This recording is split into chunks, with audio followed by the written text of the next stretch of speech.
So, if you've been here the past few weeks, you've heard me saying that when you study a book like Daniel, this would also apply to Revelation, maybe even to a greater degree. It's easy to get caught up in sensationalism, because there's some really crazy stuff in terms of imagery in books like this. And if you get caught up in that, and that's all you see, you miss the deeper message in both Daniel and Revelation, which is that God is in control of history. That's what's really happening here. That's the real message.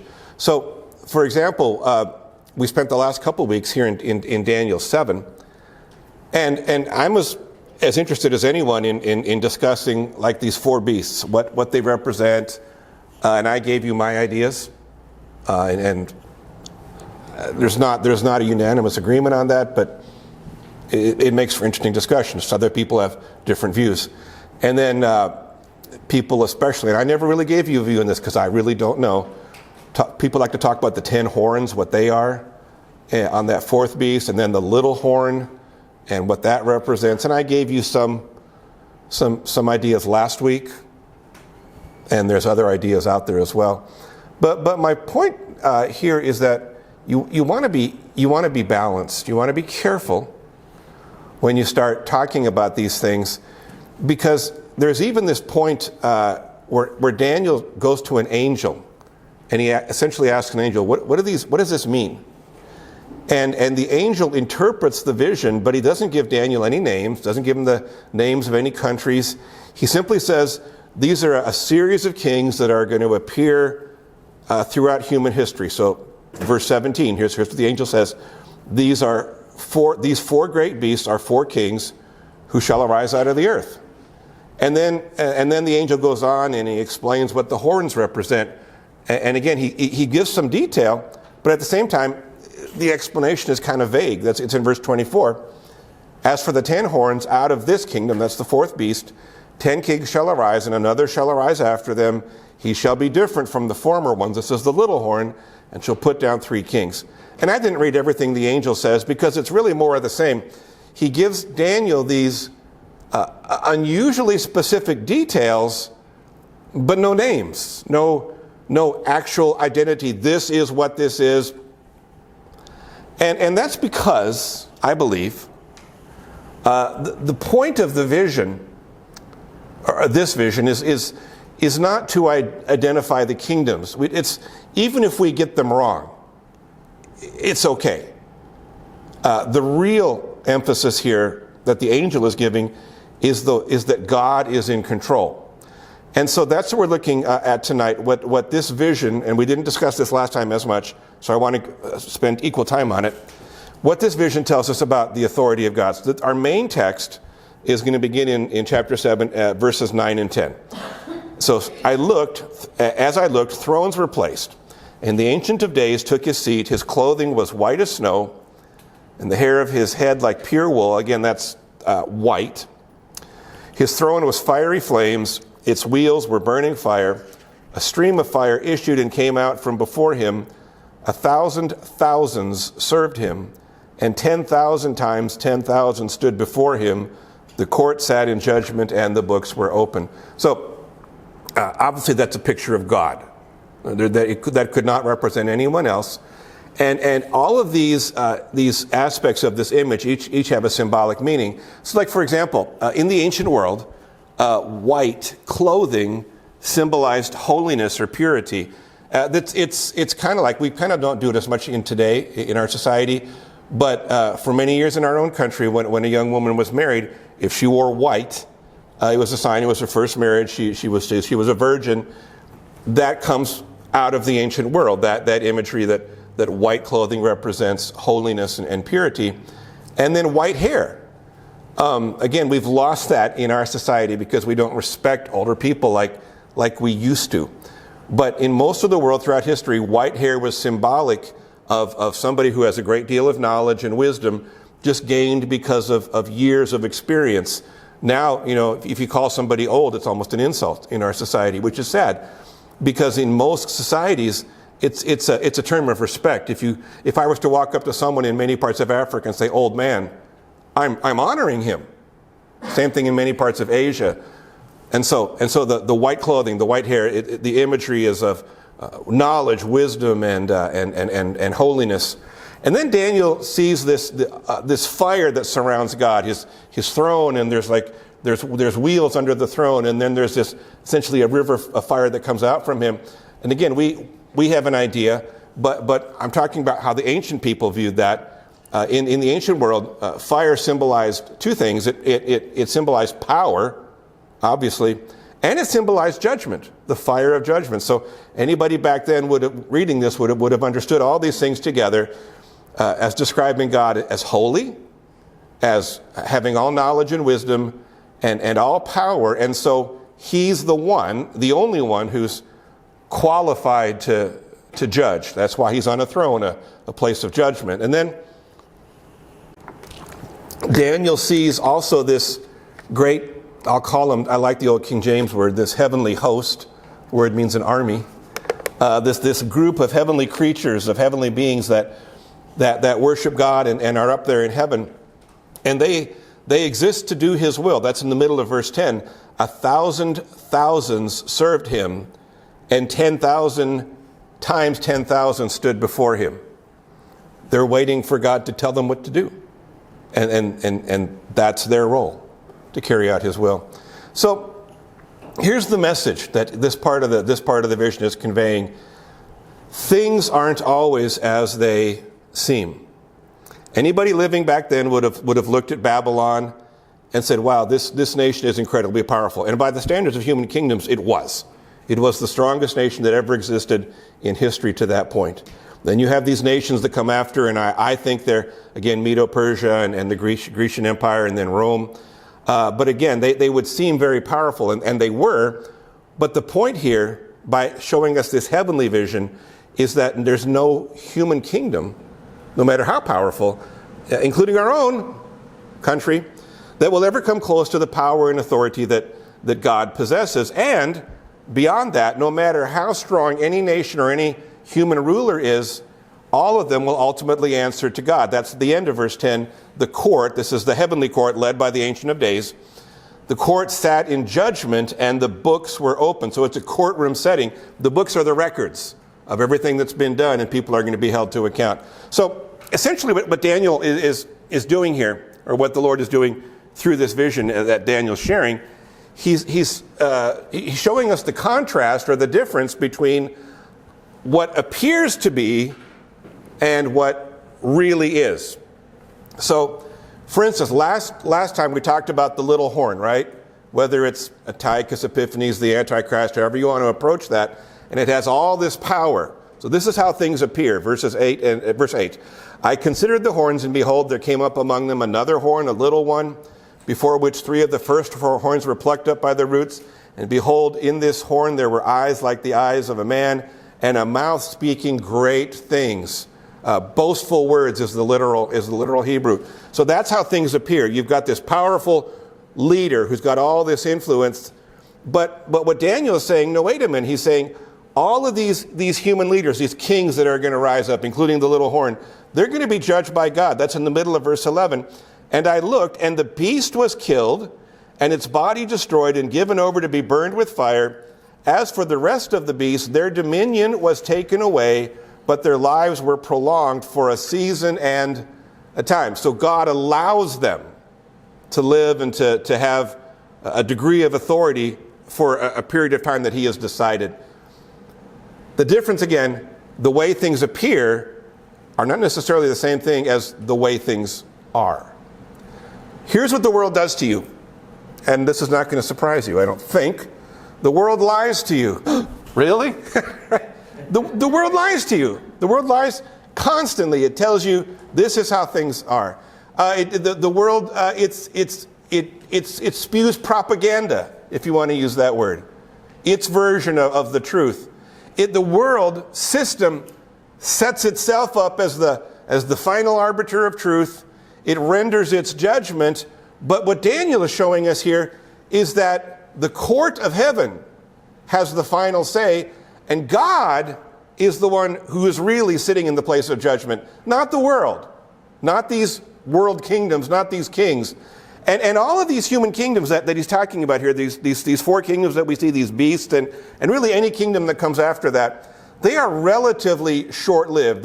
In the vision, they rise up out of the sea, which again is a picture of humanity, these kings that come into power, and they have their moment. They have their moment to shine in the sun, if you want to say it that way, and they're allowed by God to exist for a time, and they sow their chaos and their destruction, and then they have their dominion taken away. So they've got this short period of time where they're allowed to assert their power. But who's on the throne? And there's this really unusual expression. Daniel says, the Ancient of Days. And that term appears 3 times in the book of Daniel, and really nowhere else in the Bible. And it's not a common expression. It's not something we use a lot to talk about God, but we understand it refers to him. Well, what does it mean? Well, essentially, the title, the Ancient of Days, it's saying the one who existed before days, before there were days, before there was time as we know it. He was already there. So it speaks of his eternal nature. He has always existed. God had no beginning. He's just always been. And the other idea here is that after all of these kingdoms are overthrown, even that fourth beast, which is so powerful and worse than all the others, after they're all overthrown, he will continue to exist. He's the Ancient of Days. He's beyond time. He's not held back by the limits of chronology. And the white hair, the white clothing, the fire, he has all knowledge and wisdom. He has the authority to make judgments. And therefore, because he has all knowledge and wisdom, nothing surprises him. Things surprise me all the time, right? I didn't see that coming. But nothing that some human leader does, some government somewhere, nothing that anyone does is going to throw off its purpose. So here you have these kings. And again, I'm assuming that they're these 4 nations, Babylon, Medo, Persia, Greece, and Rome, right? They can make all their plans. They could do all of their things that they choose to do. But God isn't caught off guard. God doesn't have to adjust his plans to somehow meet the challenge that's coming. He's the one in control. And you could say, well, those 4 kings are done and gone, and they are. But at the same time, the principle of God being in control goes on even into our own day. So a lot of people, you talk about where's the real power centers of the world, and people will say, well, Washington, D.C., and people in Europe will say, oh, London, Berlin. Asian people would maybe say Beijing. That's the new rising power. Russia used to try to make a case for Moscow. But none of that is true. That's lies. That's propaganda. Ultimate power rests in the hands of God, not world leaders, not world governments. And he's moving the world in the direction that he has chosen. And so, for those of us who watch a lot of news, and I do too much of it, this is something I need to pay attention to. Because I can easily get caught up in the, oh man, what's going on? You know, what right? Asking questions and trying to figure things out. I need to keep my trust in the Lord, not in what I understand about world events, because the pride of these rulers and these nations is going to inevitably lead to their destruction. Isaiah 2 talks about it. Verse 11, the haughty or the proud looks of man shall be brought low. The lofty pride of men shall be humbled, and the Lord alone will be exalted in that day. For the Lord of hosts has brought a day against all that is proud and lofty, against all that is lifted up, and it shall be brought low. That's what God says to all the power structures of the world. You're not permanent. You're not going to last forever. And so that's a reminder to someone like me, and I need to hear this. News headlines, news broadcasts are not my primary source of truth, or they shouldn't be. Sometimes I fall into that trap. I'm not against reading the news. I'm not against watching the news on TV. It's not a bad thing to be informed. But here's what you want to remember. Every time you watch the news, every time you read a news story, listen, what you're hearing, what you're reading is incomplete. Reporters and editors don't see the bigger picture. All they see is what's happening right in front of them. So don't take what they say as being the final word on what's happening. Before you start making plans based on what you saw and read or that or this or that, take time to go to God and say, Lord, I need your wisdom and your understanding. Paul kind of just says it really nicely in Colossians 3:2. Set your minds on things that are above, not on things that are on earth. That can apply to a lot of things, right? But in this context where we're talking about, I think you could certainly apply it to, where do you get your truth from? Where do you take your information and upon which you base your choices? This world's going to pump you full of stuff that is misleading or incomplete at best. And you need God's wisdom. You need his direction as to how to respond to these kinds of things. And I remember when I was young, I used to get really worked up about world events. I'm not as worked up now, probably just because I'm older, and I've seen a lot of things come and go. But the other thing I found is that there's also something about the more you seek God, the less alarmed you get by what's happening around you. And one thing a wise pastor said years ago, I forgot the exact wording he used, but essentially, I'm paraphrasing him, he said, our perspective on life shouldn't begin with the world. Our perspective on life should begin in heaven. And what he was saying, as I remember, is that if you look around you and think that what you're seeing represents reality, it's not. That's just what you're seeing. You need to look to the Lord first, because his perspective is different. And if you really believe that he's in control, then you don't see the things happening around you, or you don't interpret them in the same way you would otherwise. God's in control. And so I need to have that perspective. God knows what he's doing, no matter how terrible it seems. Even if I'm seeing missiles going over my head, hope it never happens. But God is still in control. Even if I'm on the other end in Israel or Iran, where those missiles are landing, God is still in control. Now, the thing is, and this is important, this knowledge doesn't necessarily apply to everyone equally. And here's what I mean. For this to actually have a meaningful effect in your life, you need to be a follower of Jesus. If you're not going to serve Jesus, you can say God's in control, but you're living outside of his protection. Not that he won't protect you, but you're living outside of it by choice. If you want to have the full blessing of the Lord's hand on your life, you have to be a Christian. You have to be someone who follows Jesus. And we actually see this being brought out here in Daniel 7, where Daniel sees this heavenly being in part of this vision, and he uses this phrase, Son of Man, to describe him. Let's read verses 13 and 14.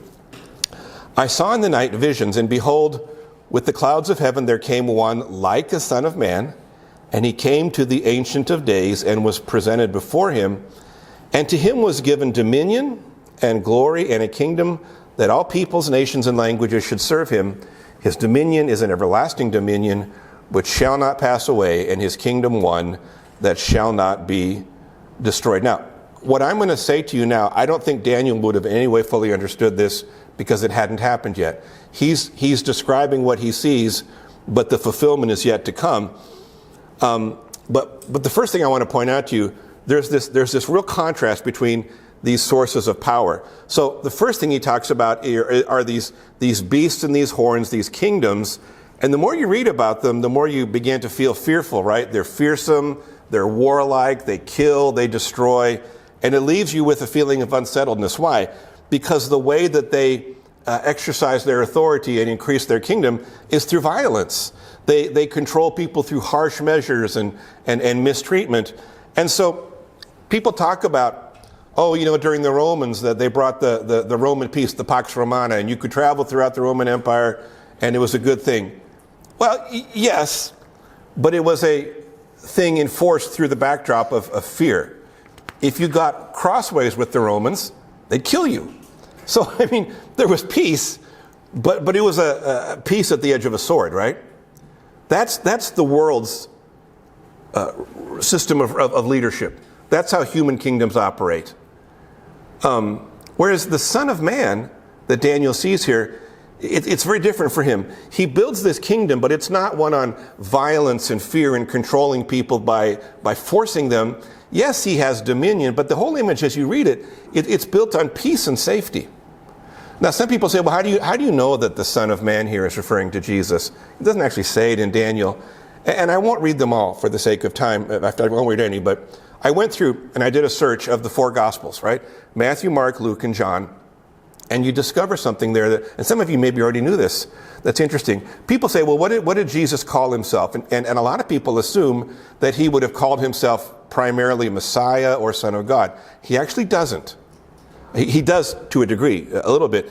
But the title he uses for himself, far more than any other, he calls himself the Son of Man. And I added them up. If you take all four Gospels, Matthew, Mark, Luke, and John, and every time Jesus refers to himself or another Gospel writer refers to him, there's a total of 90 times that he's called, mostly in his own words, the Son of Man. Now, why would he do that? Well, here's what you have to remember. Number one, Jesus is a Jewish rabbi, right? People call him rabbi or teacher. And his primary audience is Jewish people. They're living in Judea. And so Jesus describes himself using this term, Son of Man. And as a Jewish rabbi talking to Jewish people who knew the Old Testament, they would have immediately gone back to Daniel, because that's where this phrase appears. And they would have thought of the Son of Man, and what does Daniel say about him? He's been given dominion, a kingdom, and glory by the Ancient of Days. Let me read it to you one more time. Daniel 7:13 and 14. Here's how Jewish people interpreted Jesus' description of himself. I saw in the night visions, and behold, with the clouds of heaven there came one like a son of man. There it is. And he came to the Ancient of Days, that's God the Father, and was presented before him, and to him was given dominion and glory and a kingdom, that all peoples, nations, and languages should serve him. His dominion is an everlasting dominion which shall not pass away, and his kingdom one that shall not be destroyed. And again, there's not this hint of violence and controlling people through fear like the beasts.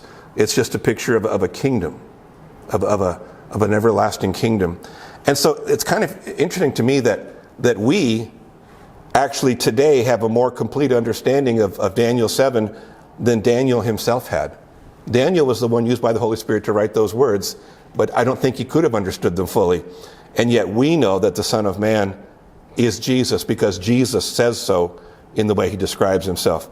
And so that's really the emphasis in Daniel 7. It's interesting to talk about the four beasts and the horns, to speculate about their identity, but that's not the point. The actual teaching about them is that their authority is limited, and they're only going to exist as long as God has a use for them.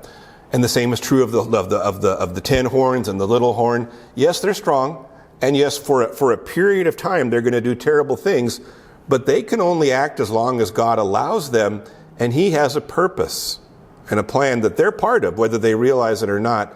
So I'm almost done, but let me just say it one more time. Here's what I need to do periodically, and probably most of us would benefit from this.